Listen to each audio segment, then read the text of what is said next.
Hello fellow YouTubers and welcome to World of Warships. Today I'm continuing my review of the American heavy cruiser line with the Tier 9 Buffalo. We're in a pretty standard match here, Tier 10 matchmaker. No carriers, no submarines, which is nice, makes a change. 4 destroyers aside, yikes. 1, 2, 3 cruisers aside and 5 battleships aside, so we've got to be a little bit careful here. And I say that because a lot has changed with the game. The Buffalo is a pretty old ship. She's one of the original ships that were released with the game. She goes way back to the Japanese fleet and American fleets.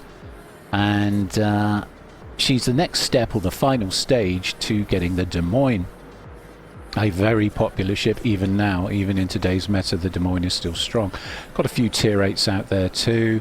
Let me see, we've got the Shimakaze, Haragumo, CQ Johnny, Cossack, Alabama, North Carolina, Iowa, Los Andes and Dyson. Not too many surprises there. Okay. Right, so what we're going to do is we're going to use our radar to support the Jaeger. It's not the best map either. It's quite open, this map, and that's the problem with Loop. It has all these open, very chunky islands, and the chunky islands make it very hard to fire over the top, especially with 203s. Even with 152s, it's a struggle unless you're in a Hawaii, of course. And we are armed with 12 203mm guns. The ship underwent a few buffs, a few tweaks. Not so long ago, sometime last year, and her rudder shift is now a couple of seconds quicker, so she's down to 8.2 seconds on the rudder shift. The gun reloads down a couple of seconds, down to 10 seconds. Okay, you can get that down to around 8, just over 8 seconds with reload mod. And there we go, we got our first victim. We get lit, there's a Cossack, we fire on the Cossack. We missed the Cossack. No, we don't. Actually, we've got 2 pens into him. Okay. The shells are quite floaty. They're classic American guns, and the travel time is a fraction longer. You have to lead your targets a bit better than you think. We got 5 hits that time, and we're just basically scaring this guy off the cap whilst trying to avoid return fire from the North Carolina. But since he's smoked up, we've gone dark, which is quite useful. Lit again. There must be a ship within view. Probably the Alabama. No, it'd be the Dyson. Who's firing on us? Along with the Alabama. Everyone wants to kill the radar cruiser these days, okay? So yeah, we took quite a few hits there. And as you can see, our armor was pretty ineffective. We just lost about just under 14k health. Managed to get 8 more hits on the Cossack. He's now on fire, has incapacitations, and down he goes. Yeah, Massachusetts finished him off. Okay, I've had to slap a heel on, and we're what, 3 minutes into the game. Yep, classic Buffalo play this. Oh no, Buffalo, right? Honestly, even with the rudder shift change, the ship is just slow. Even with acceleration mod, it's still a pretty slow and hard to maneuver ship. She's quite big, she's quite long, she's quite clunky, she's quite an easy target. Okay. You do need to know what you're doing. And you notice I stayed bows on the entire time to where I thought the main threat was coming from, which was the battleships with their 406mm and above caliber guns, which can all overmatch my 27mm nose. I think the Dyson has 410s, to be precise, and they're sniper barrels. So, yeah, quite scary. Make a bit of a nasty mess of me. And of course you got North Carolina over there, not looking at me, which is great. And I'm using this island basically to disengage. It's not a good idea to go out in the open to disengage. There are too many possibilities of getting lit. But another nice thing is the detectability range on this ship with all the toys is 10.7 kilometers, which, bear in mind, you've got a 10-kilometer radar. It's not quite stealth radar, but if you get lit and then you give it a couple of seconds before you press the radar button, you've got a really good chance of spotting what lit you. because the window is 0.7 kilometers of, for them to not be detected, which is tiny. So she is a pretty effective radar cruiser. If she only had better armor, she's got 27mm deck armor, guys. I mean, honestly, if there was a Bremen in this match, he'd be laughing his head off and melting me.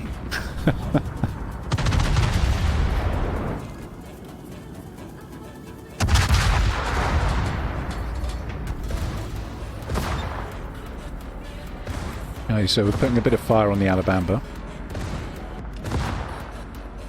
But I can't get over this island because the island's too tall. So we have to take a slight risk.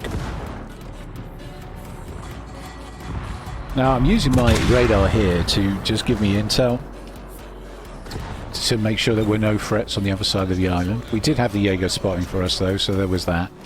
Probably didn't really need to use it there, but it is very useful when you're going into a situation you don't know much about or don't have much control over.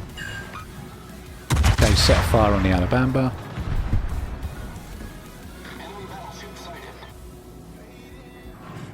Those shells look good, but you see the floaty nature of the shells. They've literally got parachutes on them. They're very floaty. And he's going very slow, so it makes him actually quite an awkward target. Okay, got another fire on him. I think he must have damage conned recently because he's not putting those fires out, is he? 2 permas on the Alabama. Okay. Shells look good. And we take the win. Okay, we got him. And there you go. And we did all of that by gingerly hanging on the corner of this island. Now I'm going to move back into the middle. We've already lost 2 destroyers. Wow. And they've lost 2 destroyers and the Alabama. So it's pretty even Stevens at the moment between the 2 teams. They've got a big mid push going on. A lot of ships all shunted together at D5 with a CQ Johnny who's just capped. We've won this flank effectively, and our Valparaiso is moving up into the space that's been granted to him. We've got a lot of ships here though. I'm not sure why we're all congregating round A. I was here to support the destroyer. I wonder what everyone else's excuse is. I would have liked to have a battleship with me, maybe another cruiser or 2 battleships, that'd be fine, but I think we've got 1 or 2 more ships than we really need here. So we're now going to move back across to the B cap. Meanwhile, the guys at sea aren't doing too well, and the Shimakaze has managed to get behind them. If you check the mini-map at I-8, you'll notice there's a Shima on the loose. We've also lost another destroyer, so we're down 3 destroyers. We've just got the Jaeger left, and they've got a Shima and a CQ Johnny.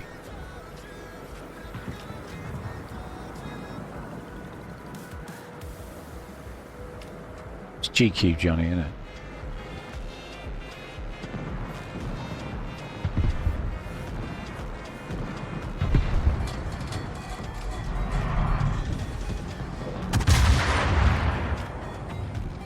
Yeah, we're going to fire on the Iowa.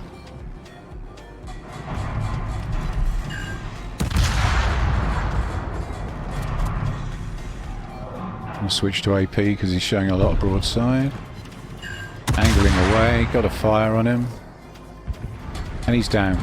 John Bart got him.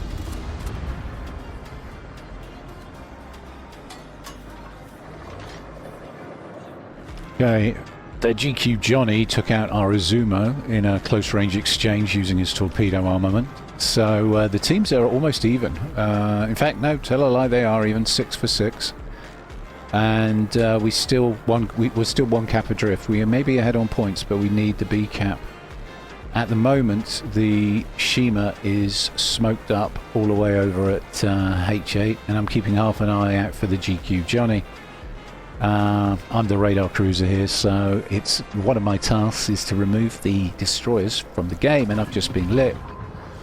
So we're just going to pop the hydro on now. We're going to pop the radar on, and there's the Shima. He's moving across.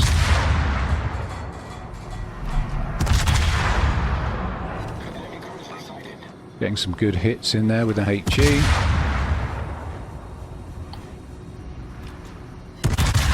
But he is quite healthy, or at least he was. Yeah.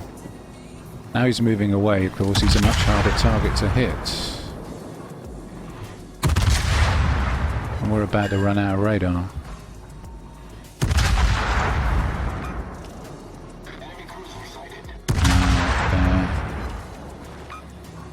Okay, so we scared him off. And we just got hit by the Cambridge.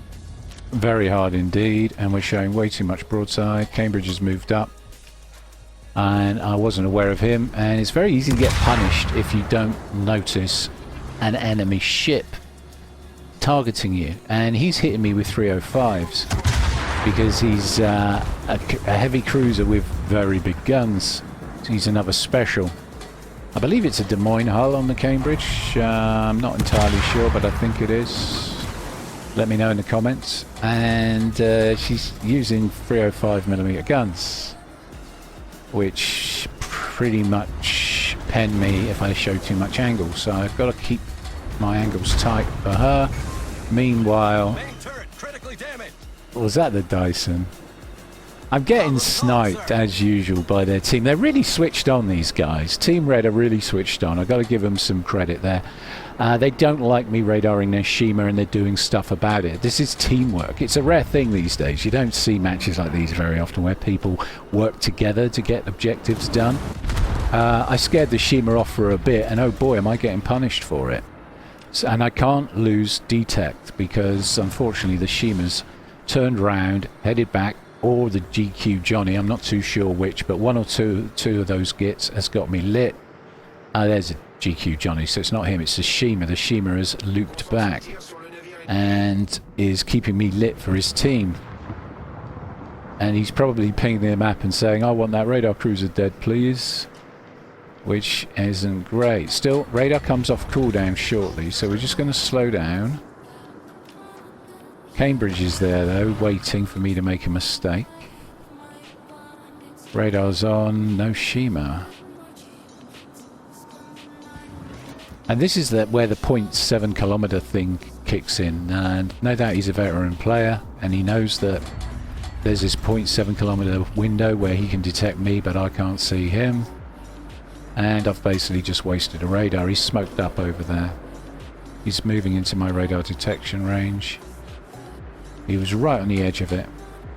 If you look at the mini-map, you can see the smoke trail at G5.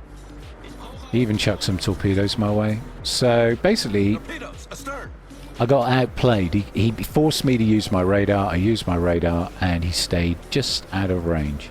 Very good play there from the Shima. Very good indeed. And this is another reason why this ship's so hard to play in randoms. Everyone knows how to handle a Buffalo. She's been in the game that long. They say, oh, it's just a Buffalo, I can overmatch that, or I can out-detect that, or I can out-radar that. Okay. He seems to have forgotten I exist, so let's punish him for it. Should be over there. It's going to turn. I'm just going to put some there, just in case he turns into them.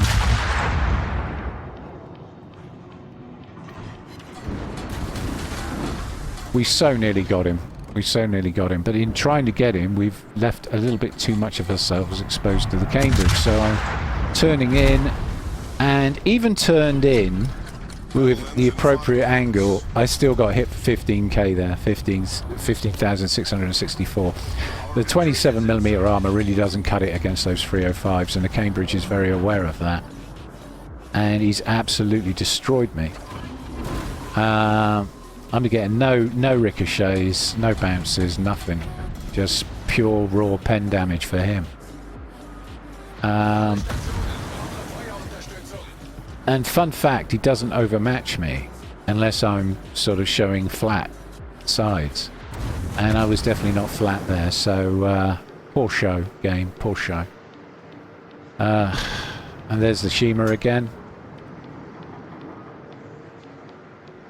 I'm trying desperately to turn away from the Cambridge so I can get out of this situation because I'm being lit by the Shima. Can I turn in time? Can I turn in time? No. No, not quite. Well, the Cambridge is kiting away. There's no sign of the GQ Johnny. And we have enough caps to win the match. Okay, we'll have a quick look at the breakdown before I do another one. My potential damage there, top right corner, was over 1,618,000, which is kind of battleship levels of potential damage. Their Team Red was definitely trying to kill me. Got a class 2 out of that, which I'm quite surprised at. Not my finest hour, in my opinion, but okay, it's a Buffalo. What do you know? Yeah, not my favourite ship, if I'm brutally honest. Okay, let's do another one. Okay, this time we're on the map Warrior's Path. It's domination mode, and yeah, let's see how the Buffalo does here. We are actually top tier for this particular battle. Now, you will sometimes, yes, I know, sometimes get some top tier games. I find 1 in 3, 1 in 4 of my games are usually top tier. Sometimes 2 in 3, 2 in 4, it depends. And I really don't know what determines it, actually. I find it really weird, because sometimes I'll get 2 on the trot where I'm top tier, and then I'll get like 3 or 4 where I'm bottom tier. Or mid to bottom tier. It's kind of weird like that. Anyway, we're going into B. We've started in the middle of the map. Now, in a Buffalo, that's quite scary because our armor profile isn't the best, and there are enough battleships there to mean that we could get crossfired by battleships that are going to A and battleships going to C, or floating around those caps. So we got to be a little bit careful. I've got a kid with me. Okay, I've got a Nagato behind, providing sniper support. And the Roussillon is heading towards A. There's a cargo as well, so it's a carrier match, and we've got submarines to worry about as well. Okay, she's an American cruiser, so AA is strong. As strong as it can be for a game of World of Warships. Anyway, there's a Jaeger. Oh, I can see already that there's a Jaeger hovering around G6. There are other ships joining us. What's that? A Nield, a Gneisenauer. Valleggio, is that? Okay. Now, I'd very much like the kid to set me a smoke screen on the corner, but he's totally ignored my commands and is just going blissfully into the cap, unaware of the fact that he's got a radar cruiser with him. I love these lone guns. I love these destroyer players that are completely unaware of the rest of their fleet.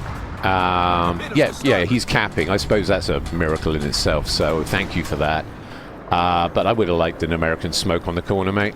Just saying. Just saying. Look after your radar cruisers, destroyer players. Look after us. We are a rare commodity that tends to get devs struck out of the game if we're not looked after. So, you know, just saying. So I'm having to back off because there's some battleships down there, and a Jaeger that will spot me, and a whole load of pain coming my way if I join the kid on the cap. So I'm backing off for now. Going to shoot some planes down. Kid's almost got the cap. I'm not sure what their Jaeger's doing, but it doesn't look like their Jaeger play is particularly good either, so that's good. At least I got the cap right. But that's pretty average DD play. I would have liked to smoke. I would have liked to smoke. Smokes are nice. You can still smoke, kid. You can. Okay, corners of islands is our hunting ground, really, with the 203s. You want to sit on the corner of an island where you can be nicely undetected, shoot over the edge with your guns, and get lots of hits. But I do need intelligence data, mate, to which to perform that. Really, I'm spotted from there. Okay. 5 good hits, 4 non-pens, 1 ricochet. Okay. I mean, these islands over here are pretty good for farming. It's good farming country. It's not a terrible map, actually, for radar cruisers. There are worse ones out there. Jaeger torps whizzing across the cap. And there he is. Okay, he's got himself into a gunfight with the kid. And of course the kid completely outguns a Jaeger. In fact, most Tier 8 destroyers completely outgun the Jaeger.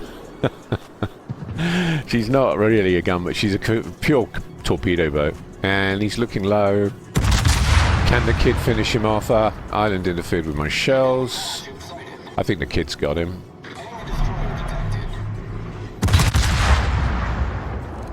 Yeah, if the kid doesn't get him, I will.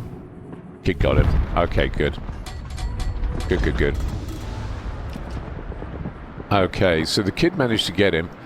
The Jaeger had the support of the Valeggio, and the Valeggio let him down, I think. Although the kid did use the island quite well to cover himself from any threats while he burned down the Jaeger. So some good play there from the kid, but you still didn't smoke me, pal.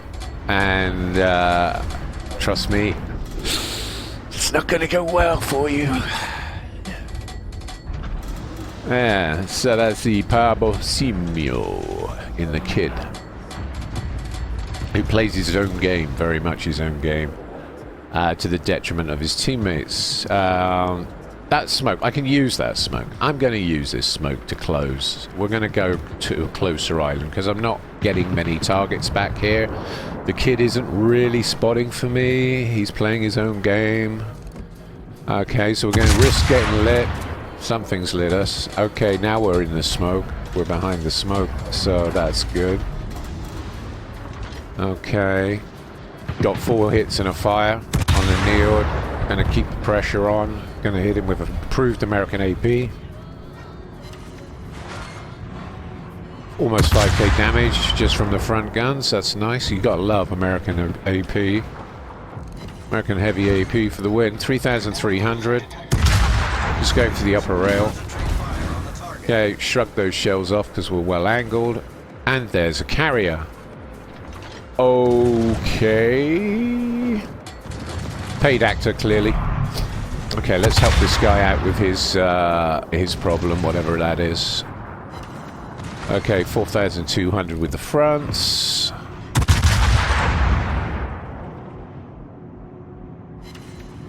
There's another 11,400 with both.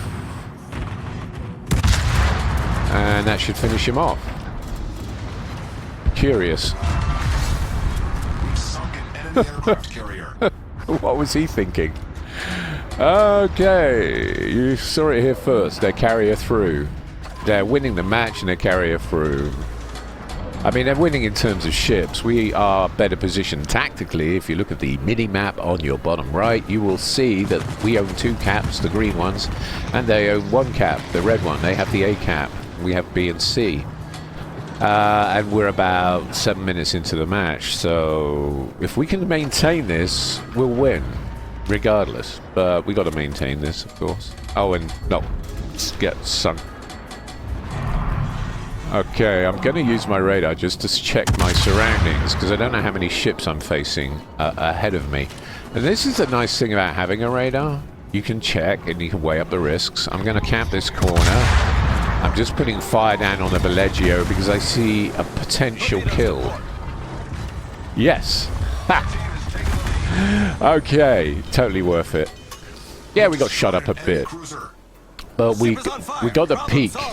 We got to peak, and we had a good old look there, and we managed to get some citadels into the Valeggio and finish him off with the American AP. The heavy AP, I might add. It's good stuff. Does a lot of damage.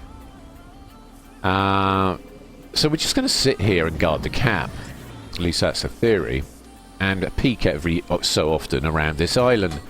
And this is a good island because it's got low edges, low sides. Now you can see me from there. 43 degrees angle, 42 degrees angle on him. Critical engine damage. Ooh, what just happened? He just 34k'd me. Almost 35k damage. Wow. Wow. I was at 42 degrees when that happened. Huh. Might have been 40, but I was still well angled. Okay, so there's a good example of the dodgy armor profile of the Buffalo. The Nield has 380mm guns. Okay, they might be 383s, but I'm pretty sure they're 380s of that sort of caliber. She's a dockyard ship. What more can I say? She's got really strong torpedoes. I'm astonished that she managed to do that much damage to an angled Buffalo.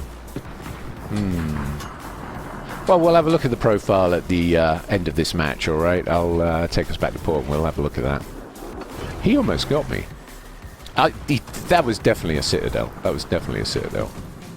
Among other things. Some full pens too, I guess. Huh. One of the few ships I thought I was safe against. And this is a problem with the Buffalo in 2026. She's got a janky armor profile. She's not very reliable when it comes to angling, and she's slow and big and easy to hit. So I wouldn't blame you if you're free research past this one. Or just, you know, use operations or asymmetrics to grind her out. Yeah. Wow.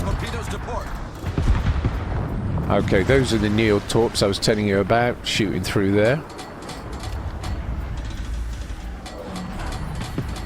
Now, what have we got here? We've got a Eisenhower and a Flint. Hello, Flint. Hello. Switching to the AP. That's a light cruiser. We can wreck him. Okay, we do that. He sees him. He turns out. AK damage in the Citadel. He's lucky to be alive. I would have expected a bit more, but we should finish him off now. Yeah. Okay, good. Good. Good, good, good. Okay. Torpedoes to port. More torpedoes from the Nield. Torpedoes to port. Nice, and now is moving across.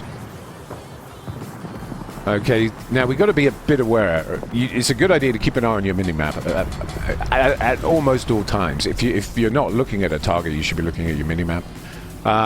A's being capped by the Richelieu. Now they're recapping. If they get the A cap, and it looks like they've swept our forces off the A cap, we've just got a Kitakaze down there at the moment. If they win that cap, they're going to be heading here next. So I need to be half aware of that. So just switching to the AP on the Nice now. Got some chonky damage in there.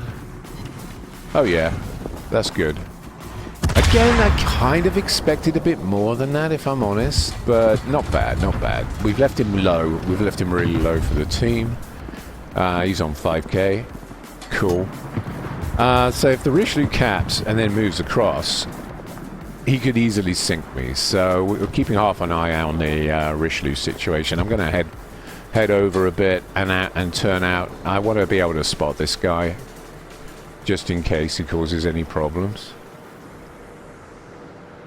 But as you can see, they got two kiting ships, Scharnhorst and Missouri, all the way down on the I-line, I almost said J-line, I-line. And Eisenhower's going into C. He's only got 5k health. And we win in 6 seconds? 5, 4? Yeah, this match is done. Wow. Okay, Ventura gets a Eisenhower, Richelieu gets the Kitakaze. And I somehow survive. Oh my god. And this, oh, class 1. Okay, fine, I'll take it. This is why I ignored the Buffalo first time I ground up to the Des Moines. Not the second time, but the first time I ground up to the Des Moines, I skipped it. I skipped this ship. I'll put my hands up and admit it. She's had a few buffs and improvements. She's not quite as bad as she used to be, but there are so many more ships out there now that can just send you straight back to port. So be aware of that. Be aware of that, okay, and make your judgment call based on what you see and what you hear from the community. Okay, there's the breakdowns of the credits and the XP.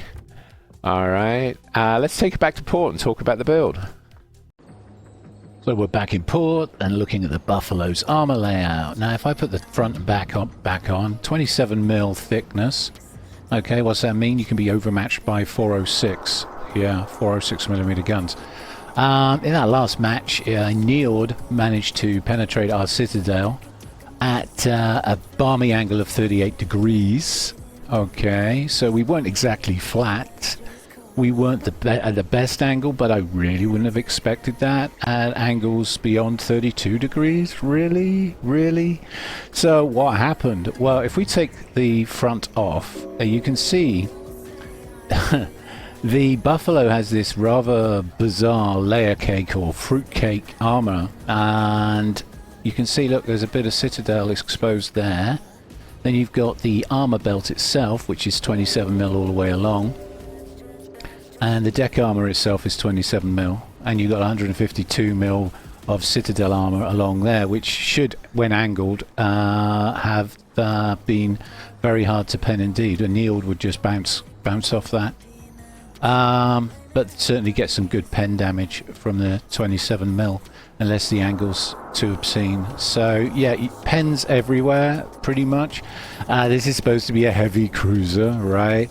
And honestly, it felt out there every time a battleship looked at me like we were made of paper, and that's kind of how you should play her, really, and get the angles right. I think that was a fluke hit, as they say, and I'm still a little bit astonished, but you can see it's not the strongest armor profile, is it, for a heavy cruiser particularly.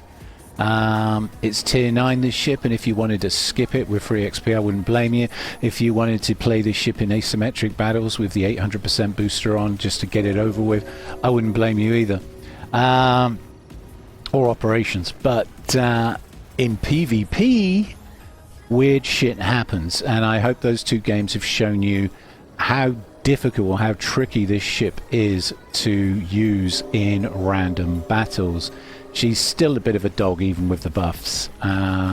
She is still a bit of a dog, a bit of an underperformer, which is a shame, really, because I love the idea of 4 turrets with 203mm guns. Okay, you get 12 of them. That's really nice, and the reload's decent these days, 8.8 seconds, and the range isn't too terrible, 15.8 kilometers. Is there a case to be made for maybe using range mod over main battery modification 3? If you intend to use it in randoms, you know what? This isn't such a crazy idea. It'll allow you to project over those islands a bit better because your range will be extended, so your parabolica will be higher.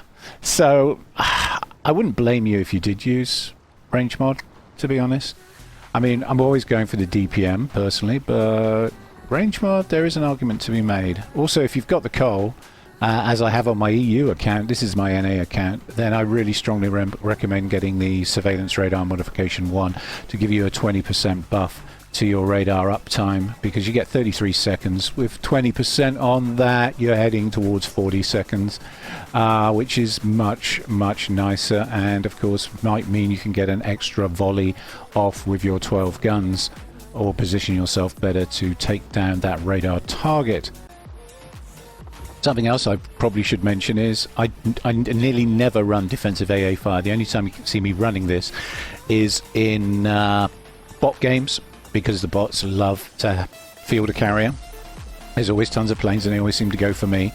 So that's the only reason I had that on. You really should, for randoms or ranked, run hydroacoustic search, because this gives you a better idea of any torpedoes in the water, and especially with the advent of submarines, hydroacoustic search is really useful. So those would be my recommendations there. The captain build, well, these days things have changed quite a bit. The sort of classic community build for this ship is something like that, and this is an old build that goes back a few years, okay, and it's quite a common build even today, and it's not a bad build, it's not terrible, but the turret rotation is terrible on this ship. I would probably modify it like so that your turret rotation goes down to 28.7 seconds. I mean, if we take that off, you're looking at 34.5 seconds. So turret rotation is sort of battleship levels of slowness. It's not great. So that would be my recommendation for the safe build. Okay, if you want to build more into the consumables, then I suppose you could go with the original hive mind build, which is recommended by the community. Failing that, what are the other options? Well, if you were to put Survivability Expert in here instead, you could then run these two. So move this across to Superintendent. You lose effectively about 4,500 health, right, doing that. Because you get 450 health per tier for this skill. But you gain Outnumbered, which, as you can see for yourselves, is actually quite useful. Okay, and this is a very popular build, this one right here at the moment among the content creators, although don't forget to move Survivability Expert across to Superintendent if you intend to take this build. Okay, those are the build suggestions that I would make for this ship, and I hope you enjoyed the video, and if you did, don't forget to like and subscribe. Thank you all for watching. Thank you.